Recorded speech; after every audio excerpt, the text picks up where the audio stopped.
Good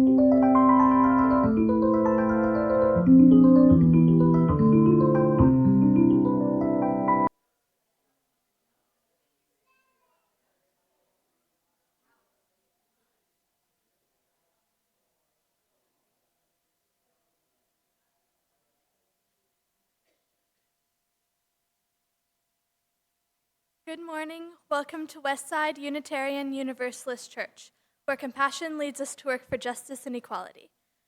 I'm glad you came today, and it is my hope that you will find something here that nourishes your heart, feeds your mind, and grows your spirit. My name is Alice Craig, and I'm fine with any pronouns. Thank you for gathering today at Westside as our youth lead the service today. Be you a spiritual seeker, an atheist, or a theist, Westside is a community of many beliefs, genders, and sexualities. A community of diverse cultural, racial, and class backgrounds, a community of varied abilities and gifts. Some here find inspiration in the great books, others in the great outdoors, and still others in great conversations. Whoever you may be, all are welcome in our inclusive congregation. To newcomers and old friends alike, together we say welcome. At Westside, we are raising the next generation of Unitarian Universalists, and we want them to know that they are an important part of our community. Several years ago, we chose to be radically inclusive and to adopt a multi-generational worship, where our services include all family members. So welcome to all children and youth of all ages. There are a number of announcements included in your order of service. Please take any of them with you that you might need for reminders this week or to share with others. I would like to remind every member that we will be holding our annual meeting today at about 12:30. Attending this meeting is a gift you can give to members and friends because there will be reports about our budget and the issues we face in the upcoming year. For those of you joining us online or visiting with us today, if you are not already on our mailing list, please sign up by clicking the link at the bottom of our homepage at the westsideu.org website. And for those of you here in person with us, please take a moment to now silence all devices. Now I invite you to take a deep breath, and from wherever you are, settle into this sacred space that we create, and let us worship together as we listen to this morning's prelude, Sonatina by Clementi, performed by Chloe Kennard.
Thank you, Chloe. My name is Reed Bowes, and my pronouns are he, him. Our opening words today are We Will Be Renewed by Pat Uribe Lichty. We come together with our tired minds and bodies, with our confusion and questions, our uncertainties and our fears. We come together with our hopes, with our pasts and our ideas, our passions and our faith.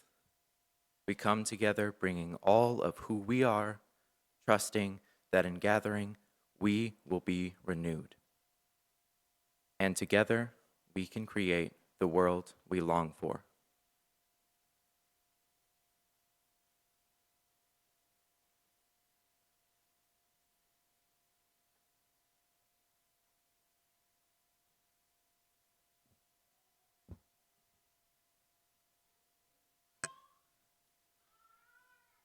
Hello, my name is V. Munoz, and my pronouns are they, she.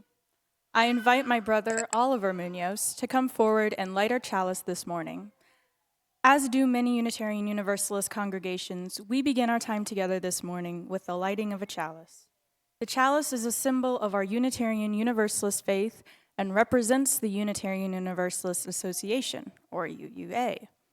The flaming chalice symbolizes the heritage of our past, the warmth of community, and the light of hope within this church today. The Struggle for Freedom by Paul Spracher. We light this chalice in memory of the courage of those who have struggled for freedom, the persistence of those who've struggled for justice, and the love of those who've built beloved communities to carry on the light of hope. Our opening hymn is number 118, This Little Light of Mine, in the gray hymnal.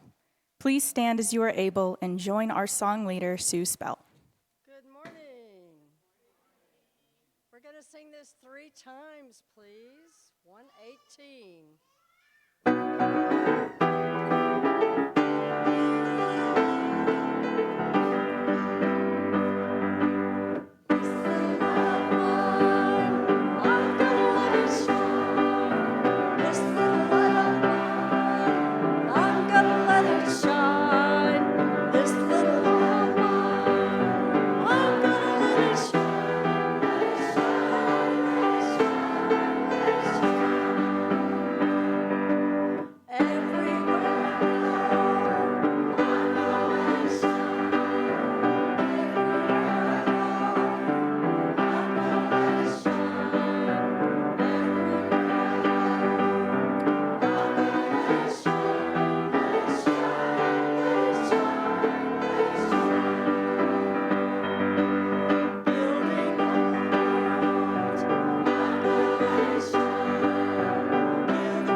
Love is the doctrine of this church. The quest of truth is its sacrament, and service is its prayer. To dwell together in peace, to seek knowledge and freedom, to work for justice and correction, to serve others in community, to the end that all souls shall grow into harmony with creation. Thus do we covenant with one another. You may be seated. Thank you.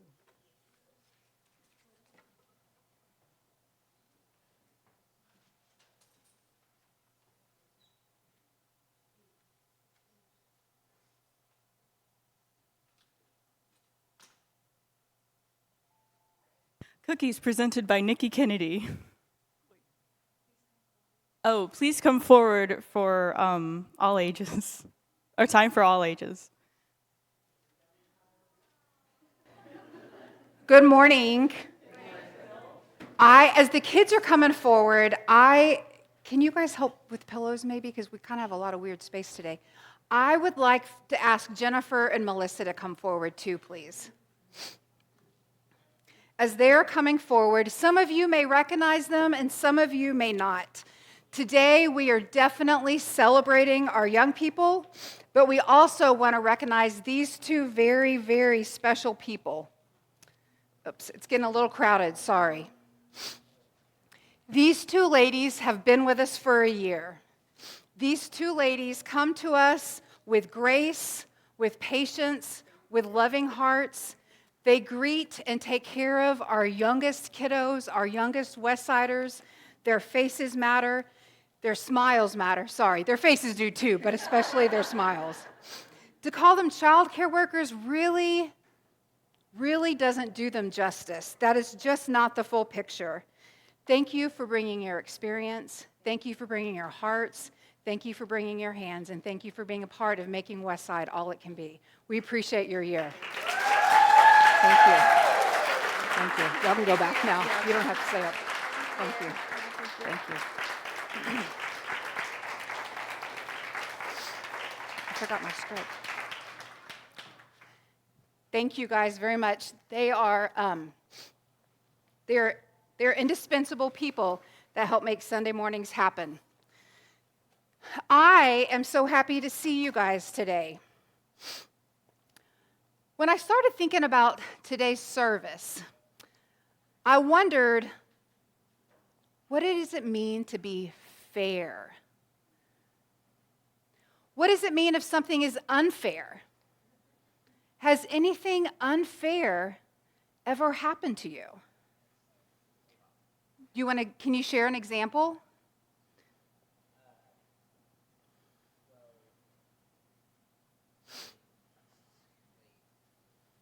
This one was kind of by chance, but I was trying to get something, but the person in front of me just by chance got what I wanted, and I just thought that was just I was right when I was younger, and I just thought that was just to spite me. So Riley was in line to get something that they really wanted, and there was only one of them. And they felt like they were younger, so they were still learning. And they felt like the person may have done it just to spite them. So they may have felt that was not fair. What about fair and equal? Are fair and equal the same thing? No. Yes or no? How many people say yes? Are fair and equal the same thing? How many people say no? No? Okay. Okay. So to help us see for ourselves whether fair and equal are the same thing, we're going to use some volunteers and some cookies today. Cookies. So today, I know, cookies.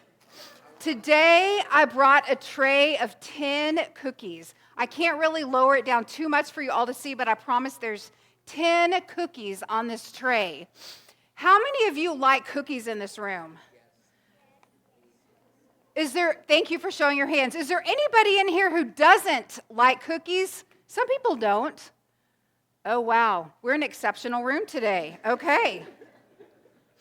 So I'm going to ask, so you guys may not be able to see, but James and Amelia are right in front of me, and they're about the same age. And so I'm going to put 5 cookies in front of each of them. Okay, I'm going to give both of you 5 cookies. 5. 1, 2, 3, 4, 5. Is that equal? Yeah. 10 divided by 2 is a matter of fact 5. Yes, y'all are good. Math, you get an A this morning so far. Good, good. Is it fair, though, to give each person 5 cookies? It might be. You're exactly right, Riley. It may be. But let's start asking our volunteers some questions. James, what did you have for breakfast this morning? Cereal. Say it loud. Cereal. Amelia, what did you have for breakfast this morning? A waffle with fruit. Oh, so they both ate, but it wasn't quite the same, was it? They didn't quite get the same amount. Do you think it's fair to give one of them more cookies than the other, since one of them had a little bit bigger breakfast?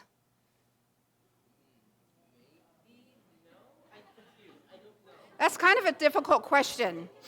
So what if James is starving? Now, James isn't dramatic, but I'm going to pretend like James is dramatic. Oh, yes, he's doing a very good job. That runs in the family. He's doing a really good job. So James is starving. He's so hungry. And Amelia's like, I could eat. We're pretending, right? We're pretending. Okay. So if James is starving and Amelia's a little bit hungry, do you think it's fair to still give them the same amount of cookies? No? James needs cookies to live. That is a new slogan, just so you know. Yeah, he needs cookies to live. Okay, so wait, let me think. Since James is hungrier than Amelia, we're not going to give both of them half the cookies. So I'm going to let Amelia step back a little bit, and I'm going to ask Finley to scoot up a little bit. Now, James, can you stand up? I know you're starving and you don't have nourishment, but can you stand up for just a second? Finley, can you stand up for just a second? So James and Finley, everyone, wave, say good morning. Thank you guys. You guys can sit back down. So they're not the same size. They're different ages. One goes to De Zavala and one goes to WLI. So they're different people, right? They're different sizes. Their schedules are different. Their school schedules are different. Their families are similar, but not quite the same. So now that we have two different people, two different heights, two different ages, is it still fair to give both of them 5 cookies?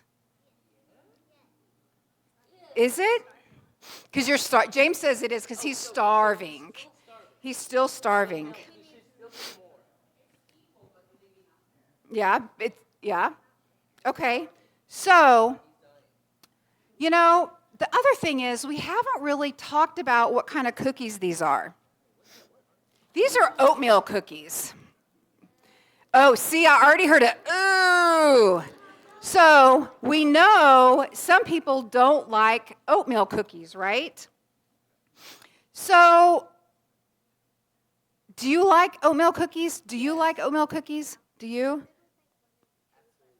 Oh, so only a little bit in moderation. Okay, so now we've moved into we don't all like the same things either, right? So if James doesn't really like these cookies, but Finley loves them, should we give them all to Finley? Is that fair? No? She likes them better, but maybe not. Yeah. Well, what if Finley told us she was allergic to oatmeal? Then we'd have to give it to somebody else, right? Because we can't all necessarily eat the same. Oh, you're willing to eat them? Thank you, Riley. We can't all necessarily eat the same thing. So how could we figure out a fair redistribution of the 10 cookies? Give everyone one, maybe? Ask questions. Yeah, asking questions. But Finley, let me ask you this. When you say ask questions, because I know you also mean to listen, right? That's implied from you, right? Okay. So it turns out that fair is not the same thing as equal. Equality is a good thing when we talk about people being equal or having equal rights. We mean that people have the same giant amount of inherent worth and dignity. As we saw, though, fairness is different. Fair doesn't mean we get the same thing that everyone else has. Fair means that we go beyond what looks equal, and instead we ask a lot of questions. We're beginning to see that fairness really is complicated. As Unitarian Universalists, we talk a lot about justice. When we use the word justice, we're often talking about fairness. When we see something that's unfair, we believe in saying so. And just like that, we had to talk about ways to divide up the cookies. Sometimes we need to talk. Sometimes we need to talk a lot about how to make things fair. This can be complicated, but it's a wonderful thing about Unitarian Universalism. We believe in equality and in fairness, even when they're different. Thank you guys for being up here this morning. Thank you for talking about cookies with me. But I have one last question. These cookies aren't for now. I know. I'm just tempting your tummy with the box lunches for later. So I wonder how you'll see things this week that may be fair, that may be equal, and what ways you're going to act on living into your Unitarian Universalist values. Thank you guys for being here today.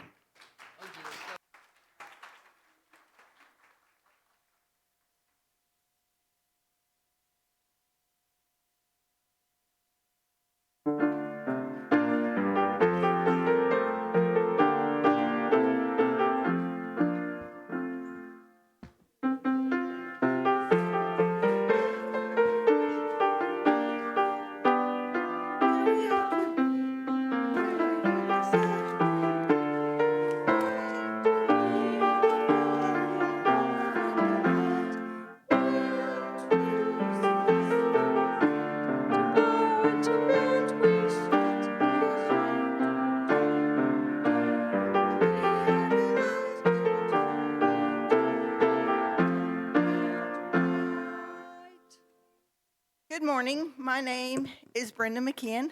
I'm your pastoral care associate this morning.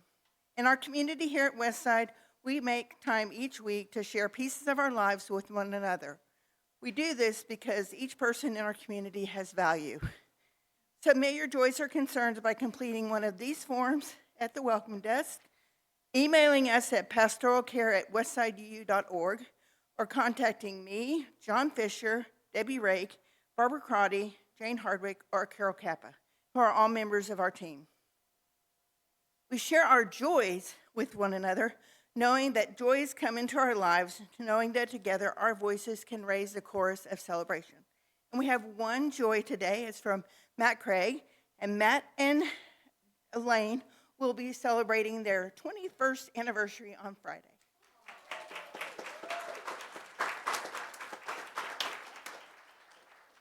We also share our concerns with one another, knowing that sorrows come into our lives, knowing that together we offer comfort. And we have one concern. It is when we're caught in flooding waters, when our house is on fire, when we're injured in an accident, when we suffer a medical emergency, where we fall and can't get up. Our firefighters are the first responders. We count on them for their courage to rescue us.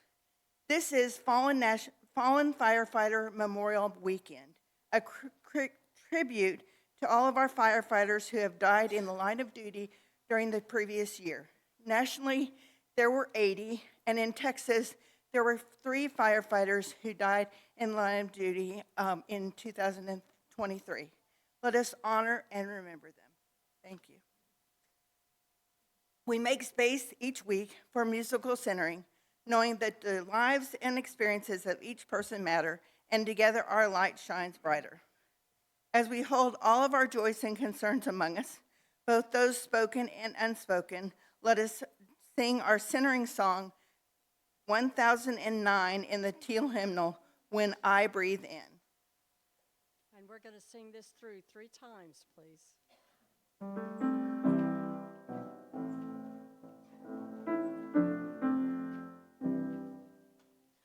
When I breathe in, I'll breathe in peace. When I breathe out, I'll breathe out love. When I breathe in, I'll breathe in peace. When I breathe out, I'll breathe out love. When I breathe in, I'll breathe in peace. When I breathe out, I'll breathe out love. Thank you.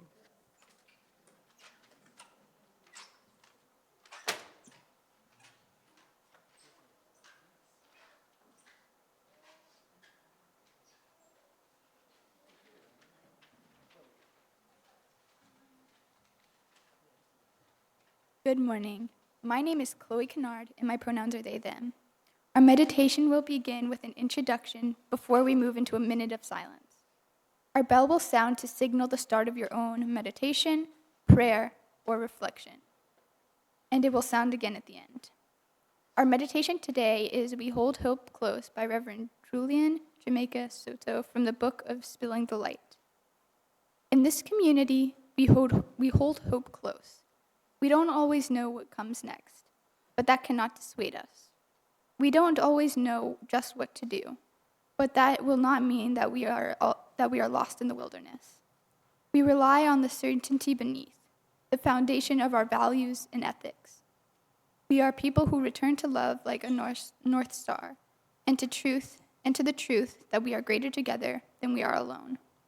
Our hope does not live in some glimmer of an indistinct future. Rather, we know the way to the world which we dream. And by covenant and movement forward of one right action and the next, we know that one day we will arrive at home.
May we be good company to one another in our questions and our journey. May it be so, blessed be, and amen.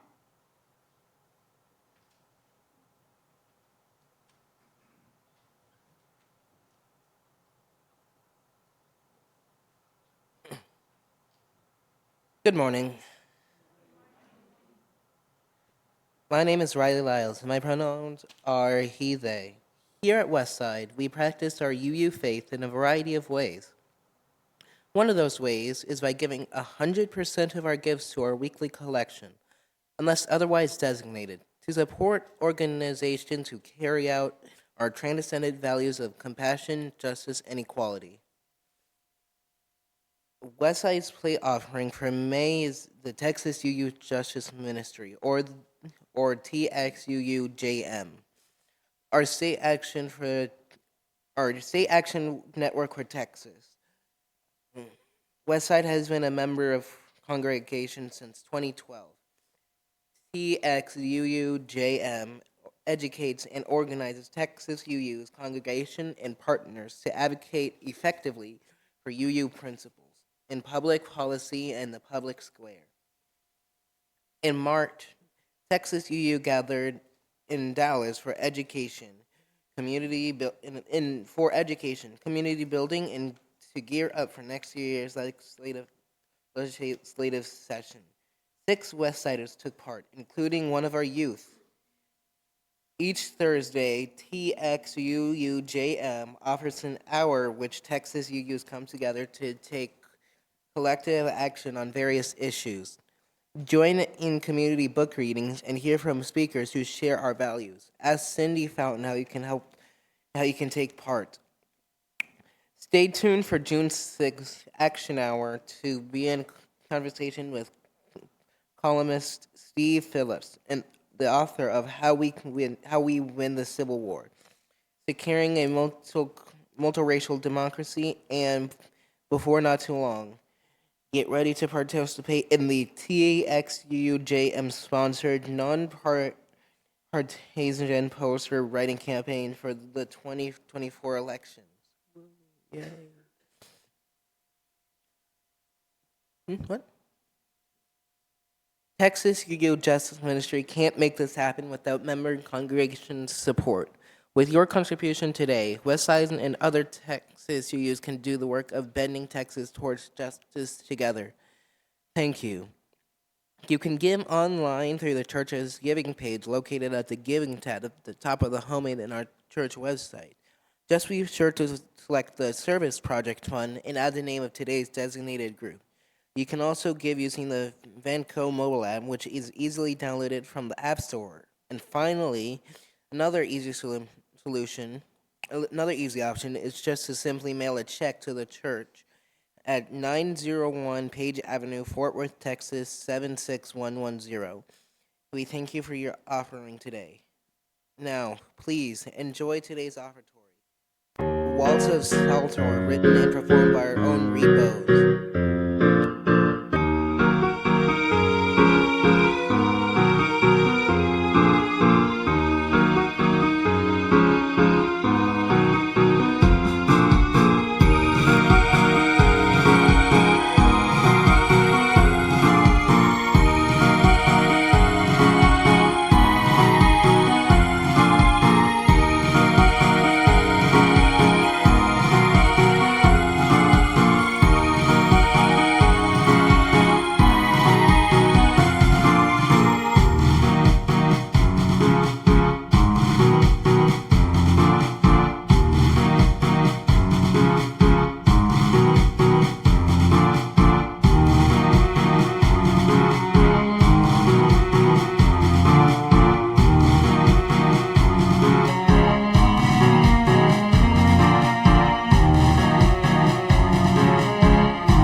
During the trip, I was listening to an audiobook I had long put on hold since January.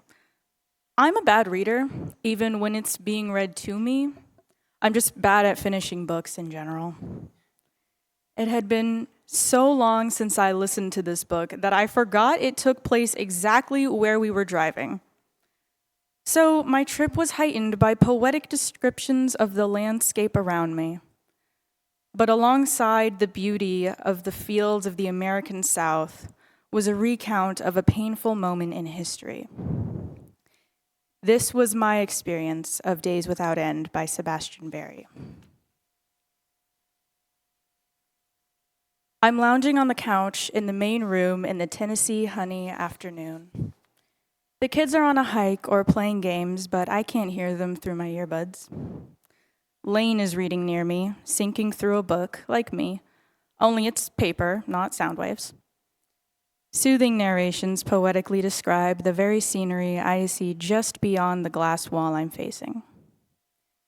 Thomas McNulty, the hardened, weathered soldier, the hardened, weathered Union soldier of my book, has been blabbing in my skull for days without end on the road.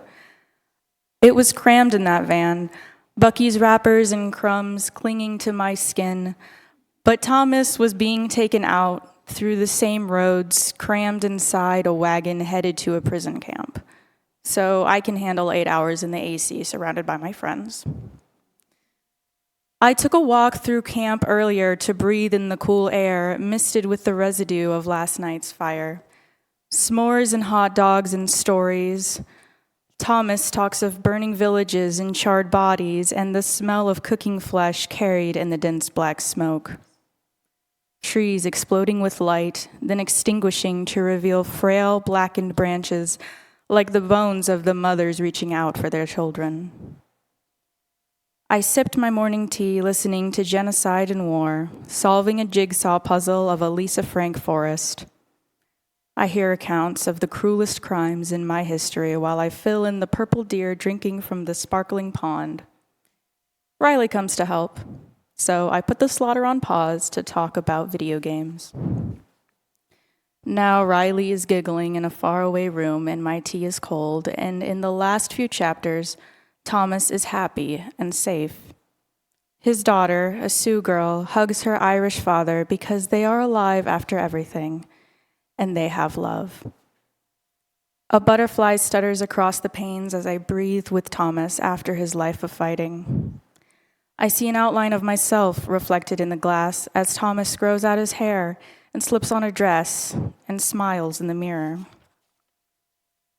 And I try not to cry and frighten Lane as Thomas kisses his husband in their cabin in the Tennessee honey afternoon. I guess love laughs at history a little.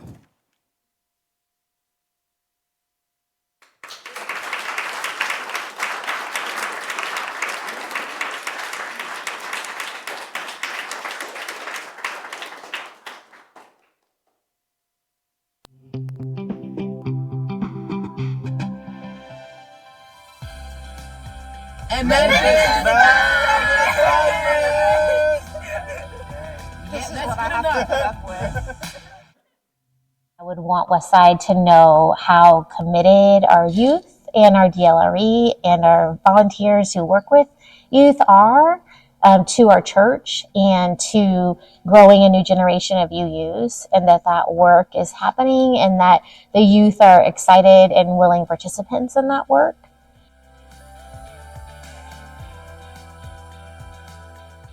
What I think is we need to hold ourselves accountable for the things that we have done wrong, perhaps, and we need to speak up against oppressions in our world, definitely.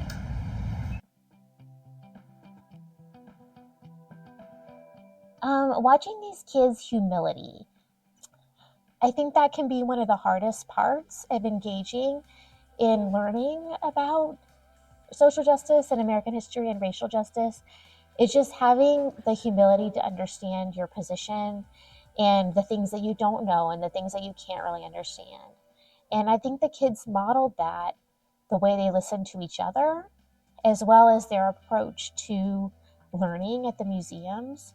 And so just seeing a group of people who were open and who were willing to think about their own behavior and their own sort of position within systems, I think that is rare. I think that can be hard to find, even in groups that really mean well and that want to do this work. And so I hope that we as Westsiders are raising our kids in this open, humble, self-aware way, and also it's so exciting and hopeful that they may have gotten that from this community. We started by making a covenant, and we came back to our covenant every day. And so that was just a really nice model for us as UUs and for our kids to think about one of the important parts of our culture and our tradition as UUs. And I think we mostly lived in our covenant. And the burgers. And the burgers. Yeah. The burgers were great. I don't know People- how he managed to not make people- them crumble. Thought for some reason I was a grill master, even though I've never done that before. Well, you are now, so Apparently. get used to it. Eating out, I think we made some really good food on the Yeah. trip as well. And it was Absolutely. a lot of fun making it and eating it together and talking around one big table and just enjoying it. Yeah. Nice to eat with my friends and get to just sort of, I mean, we got to eat together, but we also got to make the food together, so that was very nice. And then we got to have great conversations while we were eating the food. Yeah, we had some really good conversations. I think that we should definitely remember bad actions and events that have happened in the past, but we shouldn't think of it as something that reflects on us. We should think of it as something people did wrong and that we can do better. I think it was really an eye-opening experience, and it was really educational. And the way it's designed is very interactive. It really helped me understand like the history and why things that are issues now because of how everything started with the slave trade to now with police brutality. Highlighted activists and events that I never heard of, that gave a lot of explanation that was missing in school that I never heard about.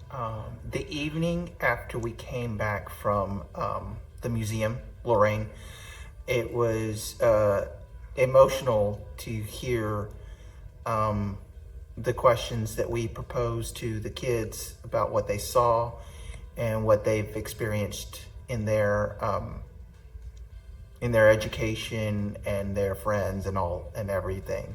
And to hear everyone was really eye-opening and different from my experience.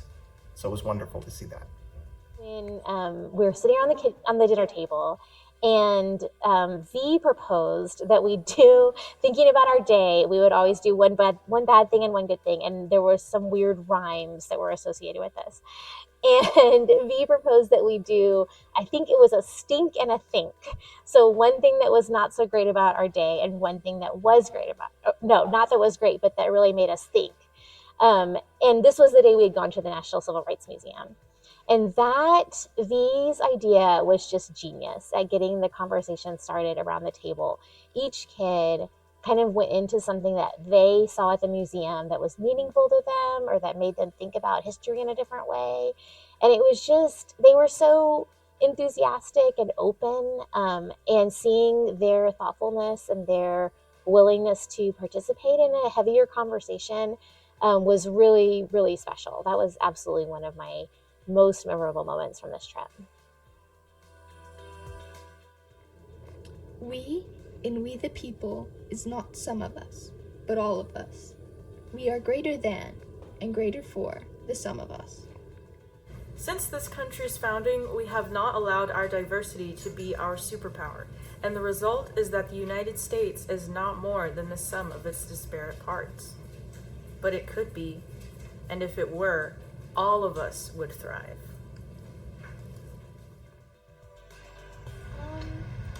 I think that thinking of the sum of us, it's really important that everyone kind of knows how much everything is built on racism and how much, like, you might benefit from it if you are white, but you would probably have more benefits if we tried to call people out on their racism and make sure that people were acting and believing in less racist ways. I think that people should definitely remember that they do have privilege, and they shouldn't think they're entitled to it, but they need to use their privilege to help others. Like, they need to spread their voice for other people who may not get to have a voice because they're put down because of racism and oppression. And just remember everything, like, don't forget everything that has like happened in the past, but so you don't like make the same mistakes that in the future. I think that as Unitarian Universalists, it's our job to make sure that people have a place where they can have a voice, and we should be helping them with that. Ollie, can you tell me about the place we stayed? It was good. It was good? What did you like about it? Board games. It was interesting to see how we all come together and work together. We, the youth, wrote this letter to explain why we think our church should embrace the eighth principle. Because we do recognize the fact that other communities aren't perfect and work towards a more inclusive space for all. The eighth principle is not covered by the first principle because the eighth principle uses more specific language to call out a distinct problem. Oppressions like racism are a big issue in our society and harm many people, so we need to hold ourselves accountable and dismantle oppressions by being upstanders, not bystanders. Oppressions like racism are a big issue in our society and harm many people, so we need to hold ourselves accountable and dismantle oppressions by being upstanders and not bystanders.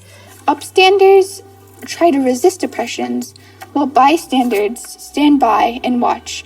Even if they are not increasing the problem, bystanders do contribute to it by letting it happen. By being upstanders, we hope more people will feel welcome in our church and know that they are heard and supported here. The eighth principle is not just for now, but for the future.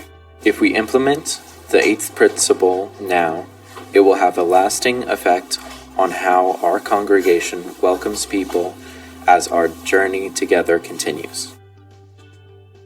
To go there with a group of teenagers was really special to see teenagers doing this kind of activism and show it to our kids. I think the biggest come away from the trip was getting to have late night talks with the kids and them making me laugh so much. Fun. I loved Riley and Alice with Vanessa's sister and brother sister energy. I think even the older kids just had more humorous things to say around and bringing the younger kids up with humor too. It's just, I had so much fun. I definitely hope that the leadership that everyone who's working on our eighth principle adoption and our journey toward racial justice and being responsible neighbors and citizens is understanding how the youth are excited to participate in that, and that they're also happy to be leaders. And so I hope that we can generate some of the conversations like we had on the trip in the bigger church, as all of us get to experience this kind of education and this kind of investment in learning more about our history and our responsibilities. I'd have to say the amazing opportunities we got from like the place we were staying and all of those paths we could walk everywhere. I think everyone should make an effort to try and educate themselves on the history of the world that we live in, and because it's not going to be you can't expect it to be taught to you by anyone.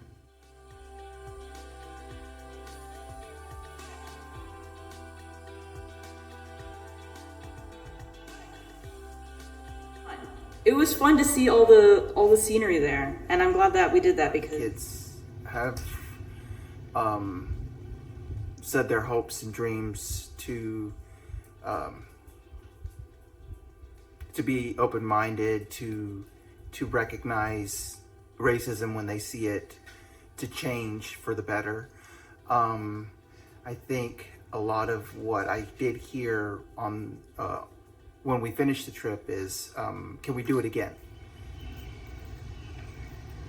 I think we should remember that there are a lot of things that are putting people down in the world, and it's not going to be, and struggles for people are not going to be over quickly. So if the 8th principle is passed at our church, that doesn't mean that like there's no more racism in the world or in our community. So we have to keep helping to fix what's wrong, even if we do one good thing. being anti-racist does not mean not being racist. It means making steps to actively be against racism and stop racism in the future and now. Why do you think we should be an 8th principle congregation? I think that we should be an 8th principle congregation because we can show people that might be visiting or people that are already members that we are trying to be more inclusive and realize when we make mistakes. I think our church should be a 8th principle congregation because we want to be upstanders, not bystanders. So we want to speak out about oppressions in the world. I want our church to be an 8th principle congregation for our future and future members and future Unitarian Universalists. It's important to educate ourselves and educate the people around us so that we can know what we need to do to dismantle racism. Really, because if we don't, people would look at us weird and think that we don't support people and we don't do our best to try to. I think that it's important that we accept the 8th principle because it's not just about this generation of Unitarian Universalists. It's about growing and changing for the future and remembering the mistakes that people made in the past so that we don't make them in the future. Because it's the right thing to do.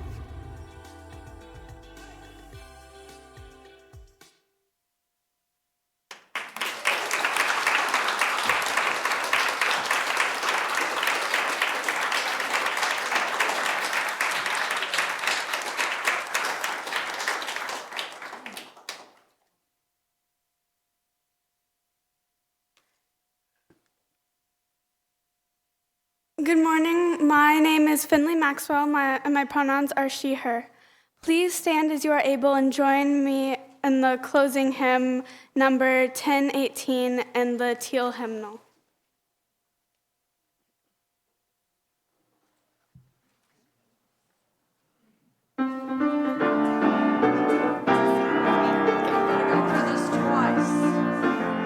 Come and go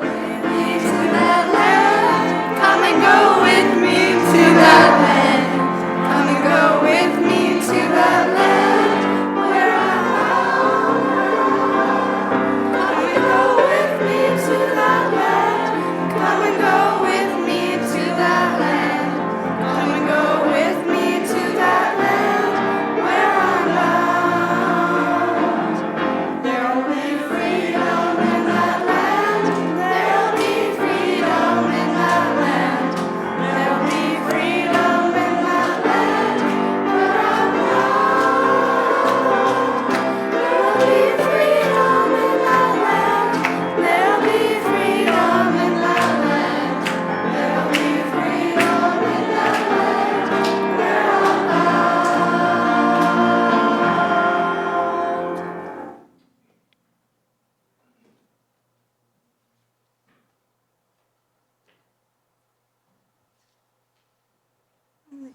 Our closing words today are Be About the Work by Andrea Hawkins Camper.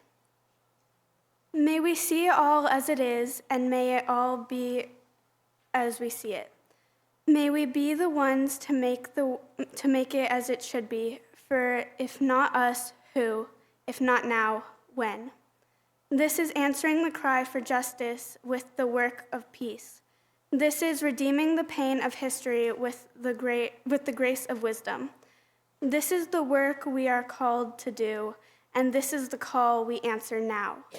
To be the barrier and the bridge, to be the living embodiment of our principles, and to be the work of building the beloved community, to be a people of inherent peace and people of conscience. I now invite Chloe Kennard to come extinguish the chalice.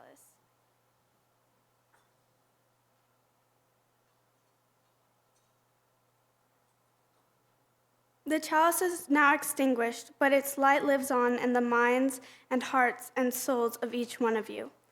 Carry that flame with you as you leave this place and share it with those you know, with those you love, and most especially with those you have yet to meet. As we finish this morning's service, we will be gathering for lunch in the fellowship hall. If you ordered a lunch, please find the box with your name on it. If you didn't order a lunch, we may have an extra. And now, please stand and join me in the congregational closing.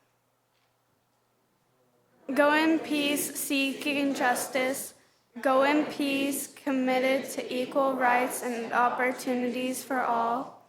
Go in the peace that is created when together we build communities of true solidarity, great compassion, and fierce, unrelenting love. Go in peace. May it be so, blessed be, and amen.